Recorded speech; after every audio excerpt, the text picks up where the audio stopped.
पर था। रह रहकर बारिश हो रही थी। विमला जो घरों में झाड़ू पोछा लगाने का काम किया करती थी, उस घनघोर बारिश में एक पेड़ के नीचे खड़ी थी। उसकी गोद में उसकी दूधमुही बच्ची थी जो लगातार रोए जा रही थी। अरे ले ले ले, क्या हो गया? क्या हो गया मेरी मुन्नी को? काहे रो रही है? विमला के पुकारने पर मुन्नी थोड़ी देर चुप रहती है, फिर जोर जोर से रोने लगती है। विमला उसके सिर पर हाथ रखती है। हे भगवान, इसका बुखार तो उतर ही नहीं रहा है। पता नहीं भगवान, हम गरीबों को इतनी तकलीफ क्यों देते हैं? इतनी बारिश में मैं कहाँ जाऊँ इस नन्ही सी जान को लेकर? विमला के पति दिनेश की मौत पहले हो गई थी।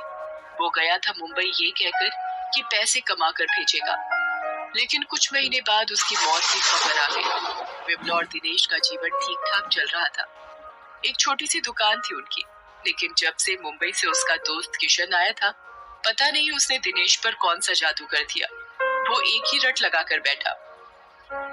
एक दिन, क्यों क्यों क्यों आखिर क्यों जाना चाहते हैं आप मुंबई? अरे बोला ना, जितनी मेहनत यहाँ करता हूँ, अगर मुंबई में करूंगा तो बहुत सारे पैसे कमा लूंगा। तुमने देखा नहीं, किशन ने 3 ही साल में अपना पक्का मकान बना लिया है। क्या करना है उन बहुत सारे पैसों का? क्या करना है पक्के मकान का? आपका काम यहाँ भी तो ठीक ठाक चल रहा है। हम इतना कमा लेते हैं कि आराम से रोटी दाल चल जाती है। सिर्फ दाल रोटी से नहीं होगा विमला। कल को मुन्नी बड़ी होगी, इसको पढ़ाने लिखाने का खर्च, इसकी शादी ब्याह के लिए रुपए भी तो जोड़ने होंगे। और हाँ, कब तक तू भी इस कच्चे घर में रहेगी जिसकी छत बारिश में टपकती है? दिनेश ने अपनी दुकान बेच दी और मुंबई चला गया। शुरुआत में तो उसने अच्छे पैसे भेजे, लेकिन ना जाने कैसे इस हंसते खेलते परिवार को किसी की नजर लग गई।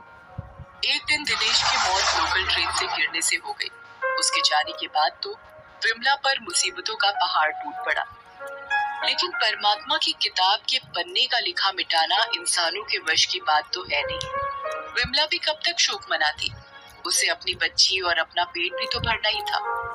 तो उसने झाड़ू पोछे का काम शुरू कर दिया। वो ये सब सोच ही रही थी कि जोरदार बिजली कड़की। हे भगवान, कितनी जोर से बिजली कड़क रही है। पानी भी थोड़ा थोड़ा गिर रहा है। ऐसे में तो मैं भी भीग जाऊंगी। मुन्नी पहले से ही बीमार है। अगर मैं भी बीमार हो गई तो मालकिन के यहाँ काम पर नहीं जा पाऊंगी। ऊपर से मालकिन पगार भी काट लेगी। विमला जहाँ खड़ी थी वो इलाका वैसे तो ज्यादा घना बसा नहीं था। तभी उसने देखा कि सामने की बड़ी सी हवेली से एक आदमी ने उसे इशारे से अपने पास बुलाया। ये देखकर विमला के दिमाग में बहुत कुछ चलना शुरू हो गया। उसकी धड़कन बढ़ गई। उसने अपने कपड़ों को किसी तरह समेटा और उस आदमी की तरफ से नजर फेर ली। आज तो दिन ही खराब है। एक तो काम करते करते ऐसी ही देर हो गई थी, उस पर से ये मूसलाधार बारिश। अब तो रात भी होने को आई है और अब ये नई मुसीबत। पता नहीं ये आदमी मुझे इशारे से क्यों बुला रहा है। शांता कहती है ये बड़ी हवेली में रहने वाले बड़े ही बेशर्म होते हैं। विमला बहुत घबरा गई थी। वो कहीं भाग भी नहीं सकती थी। तभी उसने देखा कि उस बड़ी हवेली से निकलकर एक आदमी जिनका नाम आदित्य मल्होत्रा था, जो शहर के सबसे बड़े रईसों में एक थे, हाथ में छाता लेकर उसकी तरफ आ रहे थे। अब तो वो और भी डर गई। आदित्य मल्होत्रा उसके पास आ गए। विमला थर-थर कांपने लगी। डरो मत। देखो, मैं तुम्हें बहुत देर से देख रहा हूँ। बारिश अभी रुकेगी नहीं। कब तक इस छोटी बच्ची को गोद में लिए यहाँ खड़ी रहोगी? देखो, तुम भीग भी रही हो। अगर तुम बीमार पड़ गई तो तुम्हारी बच्ची को कौन देखेगा? चलो, थोड़ी देर मेरे घर चलो। विमला को कुछ समझ में नहीं आ रहा था कि वो आदित्य की बात का क्या जवाब दे।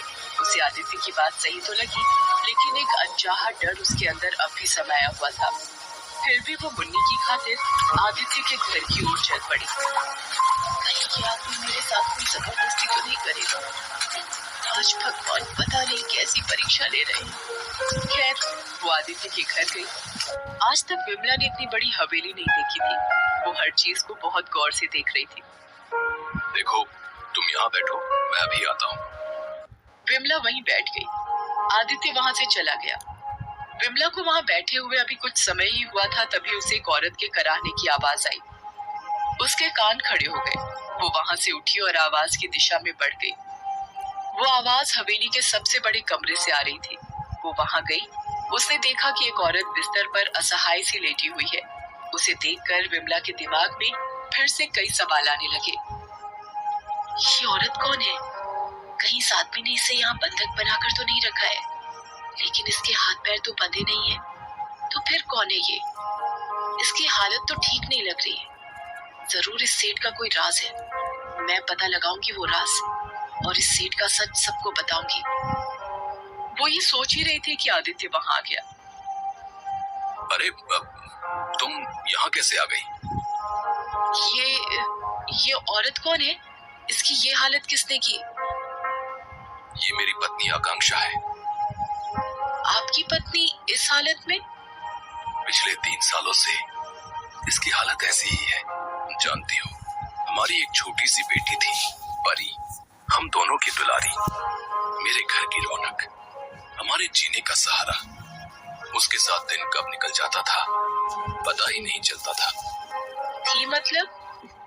परी के तीसरे बर्थडे पर घर में बहुत बड़ी पार्टी थी। उस दिन मुझे ज्यादा काम था, इसलिए घर पहुंचने में देर हो गई। बिना मेरे आए तो वो केक काट नहीं सकती थी। जैसे ही मैं पहुंचा तो वो बेचारी दौड़ती हुई सीढ़ियों से मेरे पास आने की